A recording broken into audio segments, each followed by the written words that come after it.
Добар ден. Денес имавме можност да бидеме дел од еден преубав настан. Преубав бидејќи настанот ни го збогати ученици од Основното општинско училиште Свети Климент Охридски, инаку концепиран во работилница за создавање на новинарска фотографија. Самата работилница е со наслов Боите на есента, за која што е задолжен Кирчо Анастасов, вработен во Центарот за култура. Инаку настанот, односно оваа работилница ја организира Националната установа Центар за култура Никола Јонков Вапцаров од Делчево, заедно во соработка со јавната локална библиотека Илинден од Делчево. Се надевам дека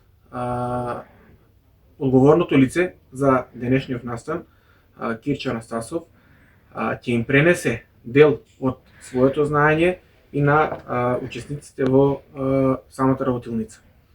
Вакви работилници и од различни дејности Центарот за култура ќе продолжи да ги поддржува и организира и во иднина, а нашите културни и историски знаменитости и воопшто природните убавини на Делчево и околината ќе можат да се прикажат и промовираат и на еден ваков начин. И како што рековме, ова е една работилница, нешто поинакво, нешто различно и многу интересно. Учениците се запознаа со неколку значајни културни и природни локалитети во градот, научија и што е тоа професионална фотографија, односно новинарска фотографија. Се надевам дека беше многу убаво, инспиративно и креативно. Се дружевме, се забавувавме и еве и понатаму ќе уживаме во сите бои и нијанси на есента, кои што ќе бидат прикажани преку професионален фотоапарат. Да изразиме благодарност до наставничките Валентина Даневска, Јулија Крстевска, Васка Филиповска и Даниела Петровска и до сите ученици кои што ни помогнаа во реализација на оваа работилница. Фотографија. Секој фотоапарат, ова е дигитален фотоапарат, има и аналогни кои што пред известно време се користеле, меѓутоа одредени уметници фотографии ги користат и денеска, значи аналогни фотокамери. Ова е дигитален фотоапарат, има глава, односно тело и согласно потребите и намерите што сакаме да се фотографира, соодветна леќа. Ова е леќата, ова е глава. Сите можете да ги видите. Секој апарат ги има овие составни делови. Сега, на дигиталните фотокамери има составни делови кои што содржат, да кажеме, дигитална картичка за податоци. Ова е таа картичка, се сместува во телото на фотоапаратот и батерија која што возможува функционирање на фотоапаратот, која што се соодветно, ова е батеријата, секој фотоапарат има батерија за да може да функционира. И таа се сместува во телото и сега на некој начин фотоапаратот е подготвен за користење. За да се користи фотоапаратот, мора да знаеме неколку работи. Значи, леќата на кој начин функционира, телото на кој начин функционира и функционалностите на одредени копчиња на фотоапаратот. Тоа е работа која што вие согласно вашите, да кажеме, афинитети, интереси во иднина, ќе можете дополнително да ги истражувате на интернет, постојат информации за сите тие функционалности. Јас само ќе кажам дека фотоапаратот може да фотографира преку соодветен екран, дигитален екран кој што дава она што го гледа леќата, или евентуално за по-убав изглед на фотографијата можеме тоа да го правиме преку нашето око. Значи, се позиционираме спрема соодветниот објект. Наш објект денеска за наши потреби ќе бидат оваа маса, што е отсликувана или боите на есента, што беше насловот на денешната фотоработилница. И секој од вас да направи соодветна фотографија. Сега забележувате дека има жолтата бојата на есента, меѓутоа има и одредени книги, еве и овие листови може да послужат за таа. Тие книги, тие листови хартија на некој начин символизираат некој вештачки објект.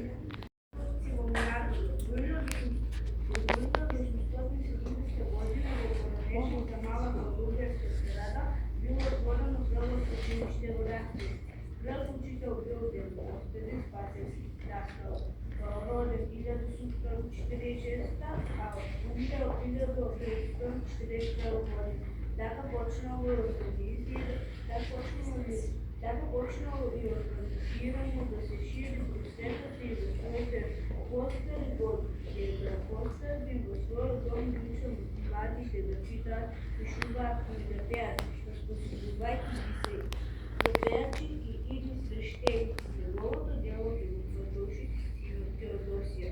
Даскало и неговата внука пред Спасис, дядка на Теодосия. Правото учителка Драко.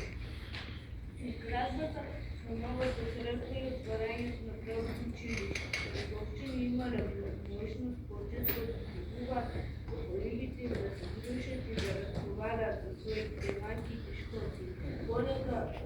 Колека растел угледът на църквата и просветата, зрела национална просвест и разсълновечко непокор.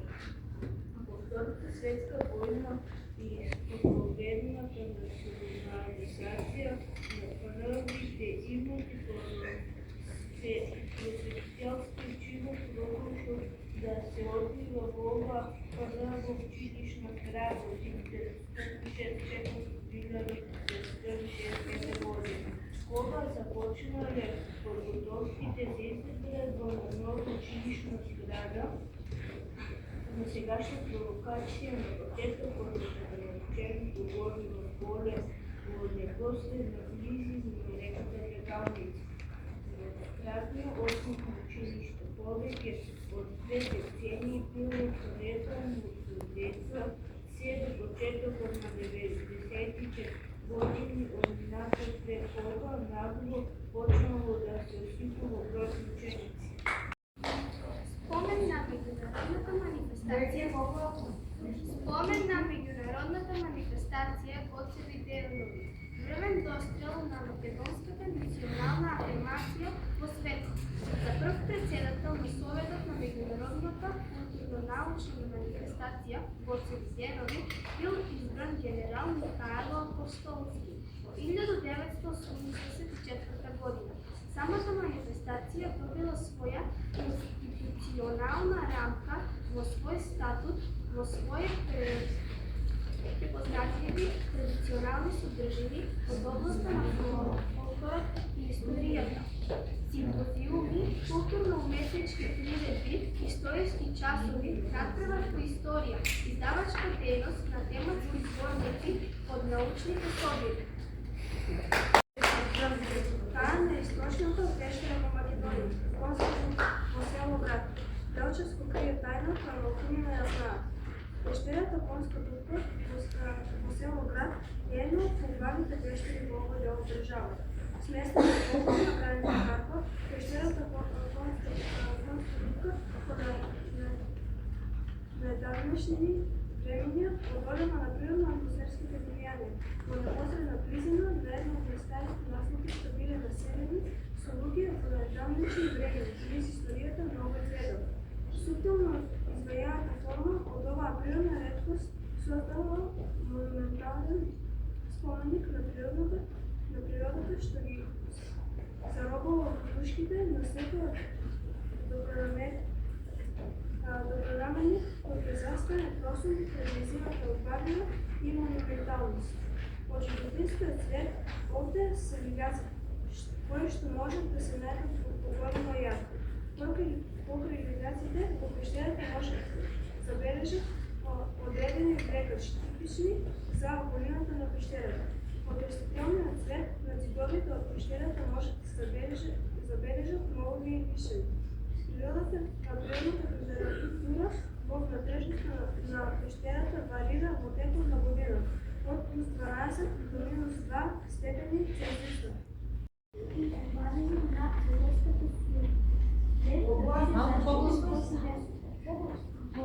Појмегото на Македонија има широко надзорот на разни начини кои манифестираат пасифичарскиот повеќе со локалните специфики на микрорегионот каде што кој се проведува.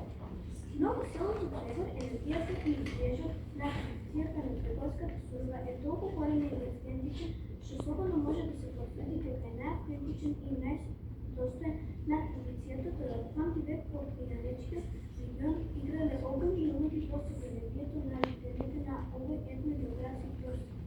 Браво!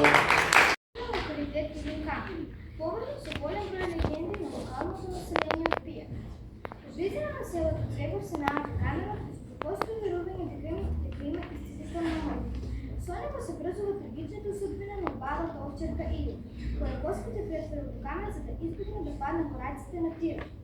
Според легендите, в времето на Филипините, до влизане на овия локалитет, живеела една хубава девойка Иди, която сакала да се скамени само за да не я грабне тирани. Така настал или какво. Вие гледате на монументалните драги имената с търсят на еднодневна проблема. В регионът на Виерет в Република Македония постоят повече локалитети, познати по местното население под името Кукуя.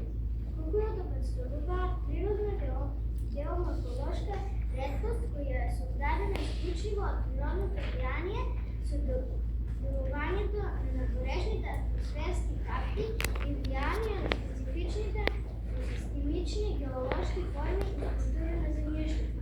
Кукуята се создали главно от седиментите наслаги на поранешните езерски повършини, които се ногили на територията на овой регион след повече от 10 милиони години.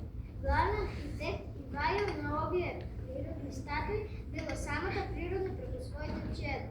Ветрот, дождот, промената на температурата, техноските придвижувани и други.